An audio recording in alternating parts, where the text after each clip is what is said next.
எல்லோருக்கும் வணக்கம். சிம்மா ஜோதிடாலயத்தின் மூலமாக உங்களை எல்லாம் சந்திப்புல ரொம்ப மகிழ்ச்சி. இன்னைக்கு நம்ம பார்க்கக்கூடிய பதிவு என்னன்னு பார்த்தீங்கன்னா, அந்த கன்னி ராசி, அந்த கன்னி லக்னத்துல ஒருத்தர் பிறந்திருக்காரு அப்படின்னா, அந்த கன்னி ராசி லக்னத்தை தவிர மீதி இருக்கக்கூடிய இந்த 11 ராசி லக்னங்களும் இந்த கன்னியில் பிறந்தவர்களுக்கு என்ன மாதிரியான விஷயங்களை ஏற்படுத்த போகுது, அவர்களுடைய குடும்பம், பொருளாதாரம், தொழில், தாய் தந்தையர், குழந்தைகள், நண்பர்கள், மனைவி, கணவன் எல்லாம் என்னெல்லாம் அவங்க வாழ்க்கையில சொல்ல போகுது அப்படிங்கிறத பத்தி ஒரு முழு விரிவான விஷயத்தை பத்தி பார்க்க போறோம். நல்ல ஒரு ஜாதகம் பார்த்த மாதிரி இருக்கும்னு வச்சுங்களேன்.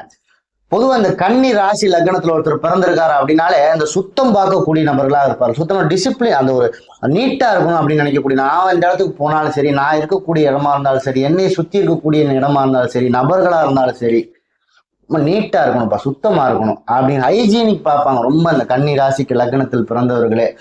எந்த ஒரு விஷயத்துமே பர்ஃபெக்ஷன் இருக்கணும் அப்படின்னு எதிர்பார்க்கக்கூடிய நபர்கள், செய்யக்கூடிய செயல்ல நேரம் தவறாம இருக்கிறது, நானும் சரி மற்றவங்களும் சரி பர்ஃபெக்டா இருக்கணும். எந்த ஒரு விஷயம் நேரம் தவறாம இருக்கிறது, ஒரு ட்ரெஸ் அணியிறது, எந்த ஒரு விஷயம் சாப்பிடுறது, வைக்கிறது, பர்ஃபெக்ஷன் எதிர்பார்க்கக்கூடிய நபர்களாக இருப்பார்கள் இந்த கன்னி ராசி லக்னத்தில் பிறந்தவர்கள். பொதுவா நம்பிக்கைக்குரிய நபர்கள்னு வச்சுக்கோங்களேன். ஒரு விஷயத்தை நம்பி ஒப்படைக்கலாம், ஏமாத்தவே மாட்டாங்க. அந்த கன்னியில் பிறந்தவர்களுக்கு அந்த குணம் இயல்பா இருந்துகிட்டே இருக்கும். நம்பிக்கைக்குரிய நபர்களாக நடந்து கொள்வார்கள் இந்த கன்னி ராசி லக்னத்தில் பிறந்தவர்கள். இதையெல்லாம் இவர்களுக்கு இருந்தாலும் கூட பல நேரங்கள்ல பல செயல்கள் செய்யும்போது பாத்தீங்கன்னா கவனக்குறைவு இவர்களுக்கு அடிக்கடி ஏற்பட்டுக்கிட்டே இருக்கும். செய்யணும்னு நினைச்சா மறந்துட்டோம் பாத்தீங்களா, இப்படிங்கிற மாதிரி அந்த ஒரு கவனக்குறைவு, ஏதாவது ஒரு செயல்ல ஒரு கவனக்குறைவு வாழ்க்கையில் இருந்து கொண்டே இருக்கக்கூடிய சூழல் இந்த கன்னியில் பிறந்தவர்களுக்கு இருக்கும். இவர்களுடைய ராசியின் அதிபதி, அதாவது இவருடைய இது 1ஆம் இடம் அப்படின்னு வச்சுக்க, இந்த கன்னி 1ஆம் இடம் வச்சுக்கிட்டா இவருடைய ராசி அதிபதி புதனாக வரக்கூடியவராக வருகிறார். அப்ப இந்த ராசியின் அதிபதி தான் இவருக்கு 10வது இடத்தின் அதிபதியாக வருகிறார். 10ஆம் இடம் என்பது தொழில் ஸ்தானமாக சொல்லப்படுகிறது. தொழில ரொம்ப புத்திசாலித்தனமாக செயல்படக்கூடிய நபர்கள், தொழில் அந்த எந்த விஷயத்தையுமே பேசி சாதிக்கிறாங்க பாத்தீங்களா. ஒரு ஆர்டர் எடுக்கணும்னு போனா அந்த ஆர்டர் அப்படியே எடுக்கிறது, ஒரு பொருளை விற்கணும்னு நினைச்சா அவனை எப்படியாவது பேசி அந்த பொருளை விற்கிறது, இந்த மாதிரி தொழில ரொம்ப பேச்சு திறமை கொண்ட நபர்களாக இருப்பார்கள். தொழில அதிகப்படியான புத்திசாலித்தனம் கொண்ட நபர்களாக இருப்பார்கள் இந்த கன்னியில் பிறந்தவர்கள் வச்சுங்களேன். தன்னுடைய பேச்சுக்கான மதிப்பு, மரியாதை ஒவ்வொரு இடத்திலும் கிடைக்கணும்னு நினைக்கக்கூடிய நபர்கள், அப்படி கிடைத்த இடத்தில் தான் பேசக்கூடிய நபர்களாக இருப்பார்கள். அதே மாதிரி நான் விஷயம் சொல்றேன்னா அதுக்கு மதிப்பு இருக்கணும், சும்மா எல்லாத்துக்கிட்டே எல்லா விஷயத்தையும் நான் பேசிட்டு இருக்க மாட்டேன். இப்படிங்கக்கூடிய தன்மையெல்லாம் இந்த கன்னியில் பிறந்தவர்களுக்கு இயல்பாக இருக்கக்கூடிய விஷயங்கள். அடுத்து இவருக்கு 2ஆம் இடம் என்று சொல்லக்கூடியது துலாம் வீடு, இதன் அதிபதியாக சுக்கிர பகவான் வருகிறார். இவர் பேசக்கூடிய விஷயங்கள்ல ரொம்ப ஒரு நளினம் இருக்கும், அழகா பேசக்கூடிய நபர்கள். யாரை எந்த இடத்துல அப்படி அழகா சாப்பிட்டா பேசுவாங்க, கோபப்பட மாட்டாங்க, டென்ஷன் ஆக மாட்டாங்க, அழகா பேசி அந்த காரியத்தை சாதிக்கக்கூடிய நபர்களாக இருப்பார்கள். இந்த ராசி லக்னத்தில் பிறந்த ஆணா இருந்தாலும் சரி, பெண்ணா இருந்தாலும் சரி, இவர்களுக்கு வரக்கூடிய களத்திறம் ஒண்ணு இருக்கும் பாத்தீங்களா. பெண்ணா இருந்தா ஆணை எடுத்துங்க, ஆணா இருந்தா பெண்ணுக்கு எடுத்துங்க. கணவனோ மனைவியோ வந்த பிறகு சில பொருளாதார உயர்வுகளையும் பொருளாதார மாற்றங்களையும் சந்திக்கக்கூடிய வாய்ப்பு வரும். பொருளாதாரத்தில் ஒரு சிலருக்கு சில வீழ்ச்சிகள் அடையக்கூடிய வாய்ப்பு, பொருளாதாரத்தில் ஒரு சிலருக்கு நல்லா உயர்வு அடையக்கூடிய வாய்ப்புலாம் இந்த கன்னியில் பிறந்தவர்களுக்கு ஏற்படும். இது அவருடைய சுயஜாதகத்தின் அடிப்படையில் இருக்கக்கூடிய விஷயம். தன்னுடைய குடும்பத்து நபர்கள் இருக்காங்க பாத்தீங்களா, அவர்களுடைய நல்லா நண்பர், ஃப்ரெண்ட்ஷிப்பா இருக்கணும்டா. என்னோட மனைவிட்ட கொஞ்ச நாள் நல்லா ஃப்ரெண்ட்ஷிப்பா பேசணும், எங்க அப்பா அம்மா நல்லா பேசணும், என்னோட குழந்தைகள்கிட்ட நல்லா விளையாண்டு ஜாலியா இருக்கணும், ஃப்ரெண்டு மாதிரி இருக்கணும், இப்படின்னு நினைக்கக்கூடிய நபர்களாக இந்த கன்னியில் பிறந்தவர்கள் இருப்பார்கள். இவருடைய 2ஆம் இடத்தின் அதிபதியாக வரக்கூடிய சுக்கிர பகவான் தான் இவருக்கு 9வது இடத்தின் அதிபதியாக வருகிறார். பொதுவா ஒரு விஷயம் சொல்றேன் கேட்டுங்க. இந்த கன்னியில ராசி லக்னத்துல ஒருத்தர் பிறந்துட்டார் அப்படின்னா இவருக்கு வரக்கூடிய கணவனோ மனைவியோ, நீ ஆண் பெண் அப்படி எடுத்துங்களேன், இதுவே இவருக்கு மிகப்பெரிய பாக்கியம்னு வச்சுங்களேன். இவர்களுக்கு எல்லா விதமான நன்மைகளும் அடையிறது பாத்தீங்கன்னா திருமணத்திற்கு பின்புதான் அடையக்கூடியதா இருக்கும். இந்த கன்னியில் பிறந்தவர்களுக்கு கணவனோ மனைவியோ வந்த பிறகுதான் அடையக்கூடியதா இருக்கும். வாழ்க்கையில் இவர்களுக்கு கிடைத்த குடும்பம் மிகப்பெரிய ஒரு பொக்கிஷம். குடும்பம் நபர்கள் சொல்லக்கூடியத வாழ்க்கையில கேட்டு நடந்தாலே, அப்பா அம்மாவா இருக்கட்டும், மனைவியா இருக்கட்டும், அண்ணன் தம்பிகளா இருக்கட்டும், அல்லது குழந்தைகள் பெருசான பிறகு குழந்தைகளா இருக்கட்டும், இவங்க சொல்லக்கூடியதை கேட்டு நடந்தாலே வாழ்க்கையில மிகப்பெரிய ஒரு பாக்கியத்தை அடையக்கூடிய நபர்களாக இந்த கன்னியில் பிறந்தவங்க மாறிடுவாங்க. பொதுவாக பொருளாதார விஷயங்கள்ல ரொம்ப நிர்வாகத்தன்மை கொண்ட நபர்களா இருப்பாங்க. ஒரு காசு, ஒரு 10 லட்ச ரூபா பணம் இவங்ககிட்ட கொடுக்குறோம் அப்படின்னோம்னா அந்த பணத்தை எப்படிலாம் ஹேண்டில் பண்ணணும் அப்படிங்கிற அந்த பொருளாதாரம் சார்ந்த நிர்வாக விஷயங்கள்லாம் ரொம்ப திறமையான நபர்கள் இந்த கன்னியில் பிறந்தவர்கள். அடுத்தவருக்கு 3ஆம் இடம் என்று சொல்லக்கூடியது விருச்சிக வீடாக வருகிறது. இதன் அதிபதியாக செவ்வாய் பகவான் வருகிறார். பொதுவா வாழ்க்கையில இந்த செவ்வாய் பகவான் சொல்லக்கூடிய கிரகம் கோபம் அப்படின்னு சொல்லக்கூடிய கிரகம்னு வச்சுங்களேன். இவங்களுக்கு வாழ்க்கையில கோபம் அப்படின்னு சொல்லக்கூடிய விஷயம் டக்கு டக்குன்னு மாறிக்கிட்டே இருக்கும். திடீர்னு கோவப்படுவாங்க, அப்ப திடீர்னு பார்த்தா சாப்பிட்டாயிருவாங்க, திடீர்னு சாப்பிட்டா இருப்பாங்க, எதுக்காக கோவப்படுறாங்கன்னு தெரியாது. இந்த மாதிரி கோபம் சொல்லக்கூடிய விஷயம் வாழ்க்கையில பல மாறுதல்களை கொண்டதாக இருக்கும் இந்த கன்னி ராசி லக்னத்தில் பிறந்தவருக்கு. அதே மாதிரி இவங்க விஷயத்துல யாராவது கோவப்பட்டு டக்குன்னு திட்டாங்க வச்சுட்டாங்கன்னா கூட அந்த கோவம் ரொம்ப நேரத்துக்கு நிலைக்காதுன்னு வச்சுங்களேன். டக்குன்னு ஐயோ பாவம், அவனால ஒரு செயல் செய்ய முடியாது, நமக்கு கீழே இருக்கக்கூடிய நபர், அவங்ககிட்ட போய் நம்மளுடைய கோபத்தை காட்டிட்டோமே பாவம் அப்படின்னு அந்த கோபத்துல வந்து டக்குன்னு ஒரு தன்மை சாந்தமான தன்மைக்கு மாறக்கூடிய நபர்களாகவும் இந்த கன்னியில் பிறந்தவர்கள் இருப்பாங்க. பொதுவா வாழ்க்கையில இவர்கள் செய்யக்கூடிய முயற்சின்னு ஒன்று இருக்கு பாத்தீங்களா, அந்த முயற்சிகளை சில தடைகளை சந்தித்த பின் அடுத்த நகர்வுக்கு நகரக்கூடிய நபர்களாக இந்த கண்ணீர் ஒரு ஏதாவது ஒரு ஃபர்ஸ்ட் ஸ்டெப் எடுத்து வைக்கும் போது ஒரு கால் தடி, அப்புறம் தான் ரெண்டாவது ஸ்டெப் ஏற மாதிரி இருக்கடா. எந்த ஒரு முயற்சி பண்ணாலும் அதுல ஒரு பிரச்சனை அப்படிங்கிற மாதிரியான சூழல்லாம் அந்த கண்ணியில் பிறந்தவர்களுக்கு ஏற்படும். இந்த 3ஆம் இடத்தின் அதிபதி தான் இவருக்கு பாத்தீங்கன்னா 8ஆம் இடத்தின் அதிபதியாக வருகிறார். வாழ்க்கையில இவர்களுடைய தைரியம் அப்படின்னு சொல்லுவோம் பாத்தீங்களா, தைரியம் எந்த விஷயம் செஞ்சிருவாண்டாம் அப்படின்னு சொல்லக்கூடியதுனாலே நிறைய பிரச்சனைகளை சந்திக்கக்கூடிய வாய்ப்பு. வாழ்க்கையில நிறைய விஷயங்களை கோவப்பட்டு நிறைய பிரச்சனைகளை சந்திச்சுட்டேங்க. எது எடுத்தாலும் கோவம், நான் கோவப்பட்டதுனாலே ஒரு விஷயம் என்னை விட்டு போயிடுச்சு, நான் கோவப்பட்டதுனாலே இந்த விஷயம் எனக்கு நடக்காம போயிடுச்சு, இப்படிங்கக்கூடிய தன்மையெல்லாம் இந்த கன்னியில் பிறந்தவர்களுக்கு இருக்கும். பொதுவா வாழ்க்கையில ஒரு முற்பகுதி காலத்தில் கஷ்டப்பட்டு அதற்கப்புறம் வாழ்க்கையில வெற்றி அடையக்கூடிய நபர்களா இருப்பாங்க. நிறைய விஷயங்கள்ல ஒரு தடை தோல்வி, அதுக்கப்புறம் தாங்க நான் வாழ்க்கையில வெற்றி அடைஞ்சேன் இப்படின்னு சொல்லக்கூடிய வாய்ப்பெல்லாம் இந்த கன்னி ராசி லக்னத்தில் பிறந்தவர்களுக்கு இருக்கும். அடுத்து இவருக்கு 4ஆம் இடம் என்று சொல்லக்கூடியது தாயாரை பற்றி சொல்லக்கூடியது, இடம் நிலம் வீடு வாகனம் சுகஸ்தானம் சுகபோக வாழ்க்கைன்னு சொல்றாங்கல்ல, அதெல்லாம் பற்றி சொல்லக்கூடியது இந்த 4ஆம் இடம் சொல்லுவாங்க. பொதுவா இவர்களுக்கு கிடைத்த தாயார் அப்படின்னு சொல்றாங்க பாத்தீங்களா, இவங்களுக்கு அவங்க அம்மா பார்த்தாலும் அப்படியே கையெடுத்து கும்பிடணும் போல இருக்குங்க. அந்த கன்னியில் ராசி லக்னத்தில் பிறந்தவருடைய தாயாரை பார்க்கும் பொழுது அவ்வளவு ஒரு ஞானம், தெய்வ பக்தி, தெய்வம் சார்ந்த சிந்தனைகள், இறை வழிபாடு இதெல்லாம் ரொம்ப நாட்டம் கொண்ட தாயாரை பெற்ற நபர்களாக இருப்பார்கள். இவங்க அம்மாட்ட இருந்து நிறைய விஷயங்களை கத்துக்கணும் அப்படிங்கிற எண்ணம் எல்லாத்துக்கிட்டே இருக்கும். அவ்வளவு நல்ல குணங்களை கொண்ட தாயாரை பெற்ற நபர்கள் இந்த கன்னி ராசி லக்னத்தில் பிறந்தவர்கள். என் அம்மா நிறைய விஷயங்களை எங்கள் வாழ்க்கையில சின்ன பிள்ளையில இருந்து சொல்லி கொடுத்து வளர்த்தாங்க இப்படிலாம் சொல்றாங்க பாத்தீங்களா, இதெல்லாம் இந்த கன்னி ராசி லக்னத்தில் பிறந்தவர்களுக்கு ஏற்படும். பொதுவா தன்னுடைய வாழ்க்கையில பொருளாதாரம் சார்ந்த விஷயங்கள்ல ஒரு நிறைவடைந்து நல்ல ஒரு சுகபோக வாழ்க்கையை அடையணும் அப்படிங்கிற எண்ணம் இந்த கன்னியில் பிறந்தவர்களுக்கு எப்பயுமே இருக்கும். இது எல்லா நபர்களுக்கு இருந்தாலும் கூட இந்த கன்னி ராசி லக்னத்தில் பிறந்து கொஞ்சம் ஜாஸ்தியாவே இருக்குன்னு வச்சுக்கங்களேன். அடுத்து இந்த 4ஆம் இடத்தின் அதிபதி அவர் தான் 7ஆம் இடத்தின் அதிபதியாக வருகிறார். 7ஆம் இடம் என்பது கலத்திரஸ்தானம், திருமணத்தை பற்றி சொல்லக்கூடியது, திருமண உறவுகளை பற்றி சொல்லக்கூடியது, நண்பர்களை பற்றி சொல்லக்கூடியது. அதன் அதிபதியாக குரு பகவான் தான் வருகிறார்.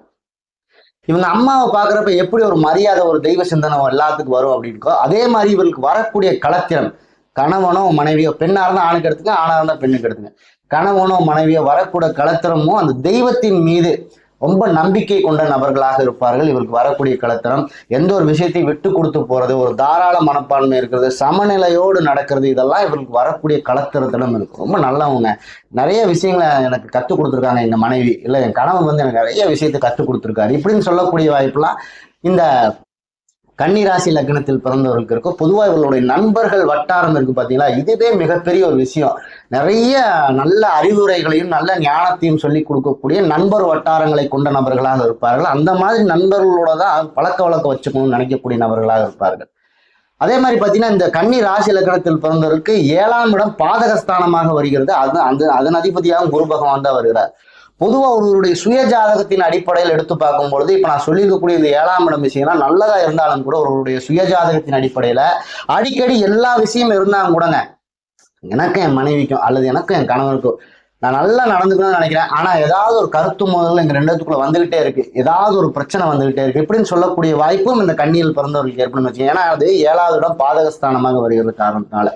நல்ல நண்பர்கள் தாங்க, ஆனா அவங்க கூட ஒத்து போகவே முடிய மாட்டேங்குது, என் கூட அவங்க ஒத்து போகவே மாட்டேங்கிறாங்க இப்படின்னு சொல்லக்கூடிய விஷயம்லாம் அந்த ராசி லக்னத்தில் பிறந்தவர்களுக்கு இருக்கும். இது ஒருவருடைய சுய ஜாதகத்தில் ஏற்படக்கூடிய விஷயங்கள் அப்படின்னு வச்சுக்கலாம். அடுத்து இவர்களுக்கு 5ஆம் இடம் என்று சொல்லக்கூடியது மகர வீடு, இதன் அதிபதி சனி பகவான். 5ஆம் இடம் குழந்தைகள், பூர்வீக சொத்துக்கள், குலதெய்வங்களை பற்றி சொல்லக்கூடியது.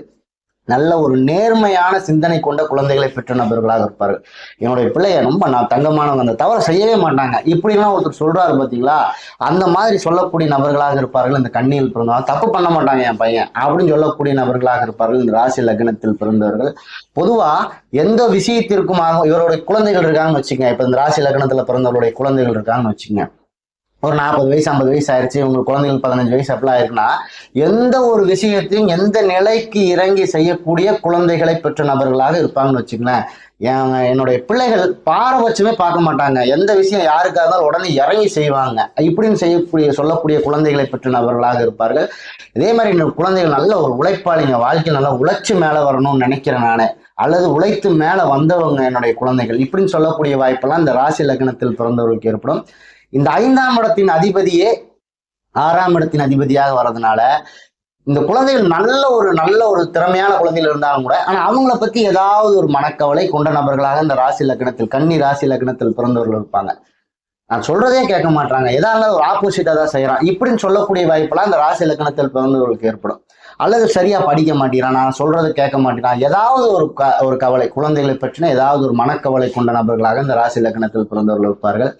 அப்படி இல்லைன்னு வச்சுங்களேன், பூர்வீக சொத்துக்கள் சார்ந்த விஷயத்துல சில ஏதாவது பிரச்சனைகள் இருக்கக்கூடிய வாய்ப்பு, அல்லது குலதெய்வங்கள் கோயிலுக்கு நான் போறப்பெல்லாம் ஏதாவது ஒரு பிரச்சனை வருதுங்க, அல்லது எனக்கு குலதெய்வமே என்னன்னு எனக்கு தெரியலைங்க, எங்க தாத்தா எல்லாம் கும்பிட்டாங்க இப்ப நான் போறதே இல்லை இப்படின்னு சொல்லக்கூடிய வாய்ப்பெல்லாம் இந்த ராசி லக்னத்தில் பிறந்தவருக்கு ஏற்படக்கூடிய இந்த மாதிரி 3ல ஏதாவது ஒரு சமாச்சாரம் இவங்களுக்கு அப்படியே நெருங்கி சுத்திக்கிட்டே இருக்கு இவங்களுடைய வாழ்க்கையில.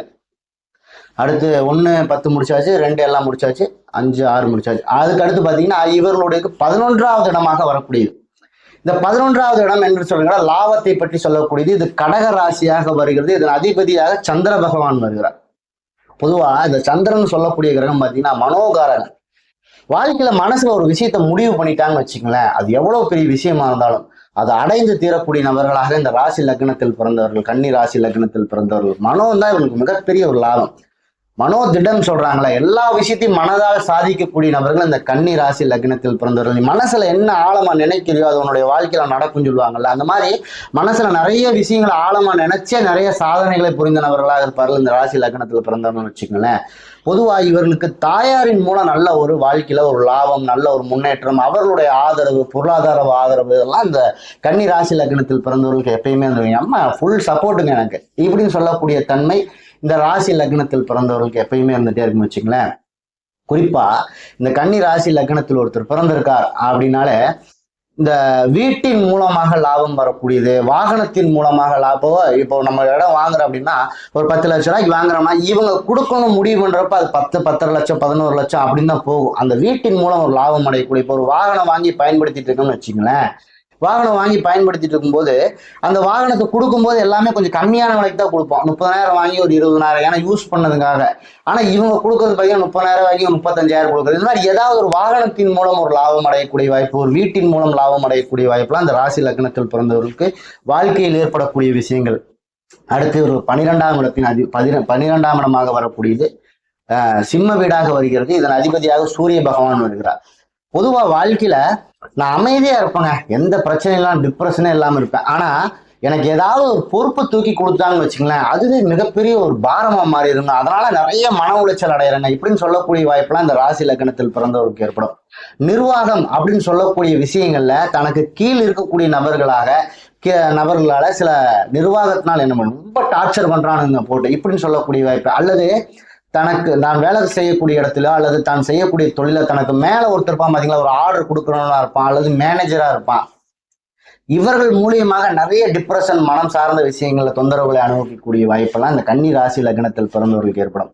இவருடைய தந்தையார் அப்படின்னு இருக்காரு பாத்தீங்களா, பொதுவாக இவர் தந்தையாருக்கு எப்பயுமே ஒரு அந்த கலைநயம் சார்ந்த விஷயங்கள்ல ஈடுபாடு இருக்கக்கூடிய வாய்ப்பு இந்த கன்னி ராசி லக்னத்தில் பிறந்தவர்களுக்கு இருந்துகிட்டே இருக்கும். எங்க அப்பா பாத்தீங்கன்னா ஒரு பாட்டு பாடுறது, டான்ஸ் ஆடுறது, நல்ல ஒரு ட்ரெஸ் பண்ணிட்டு நீட்டா இருக்கணும் அப்படின்னு நினைக்கக்கூடிய தந்தையாரை பெற்ற நபர்களாக இருப்பார். இது 9ஆம் இடத்துக்கு சொல்லியிருக்கணும், எனக்கு ஞாபகம் வரல, சூரியனால தந்தையாரை சொல்றேன் அப்படின்னு இருக்கணும்னு நினைப்பாருங்க என்னுடைய தந்தையார்.